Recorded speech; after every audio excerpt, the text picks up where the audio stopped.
New research shows secret tax haven accounts siphon more than $1.1 trillion from the global financial system. Emerging countries where efforts to eradicate poverty rely on billions in tax revenue and international aid are often the biggest losers.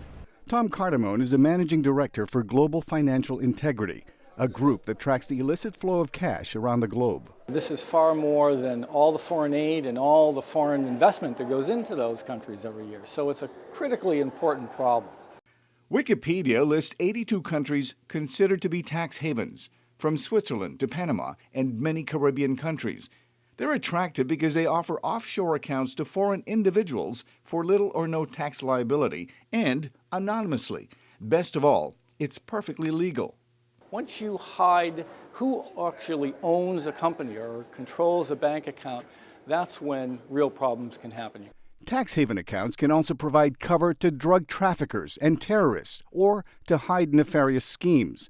One company uncovered by the ICIJ was a shell corporation, a legal business entity created to conduct anonymous business deals.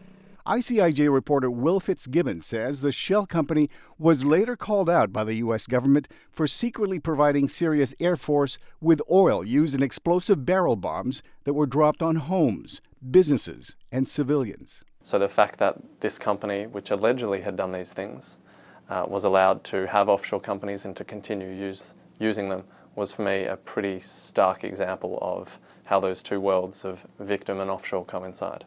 The practice of hiding wealth through anonymous accounts is more widespread than you might think. In the U.S., 2 states, Nevada and Delaware, are home to the largest number of anonymous shell corporations in the country. The U.S. is the second largest jurisdiction where these things take place. 1 million or so more companies, private, secret companies are established in the U.S. every year. It's a critical problem, not just in developing countries, but in the U.S. as well. Cardamone says opening anonymous offshore accounts requires only a basic knowledge of business, an internet connection, and a small fee. He's guardedly optimistic that the massive leak of potentially damaging documents from Panama will add to the growing pressure to make these secret accounts more transparent and more accountable. Arcega, VOA News, Washington.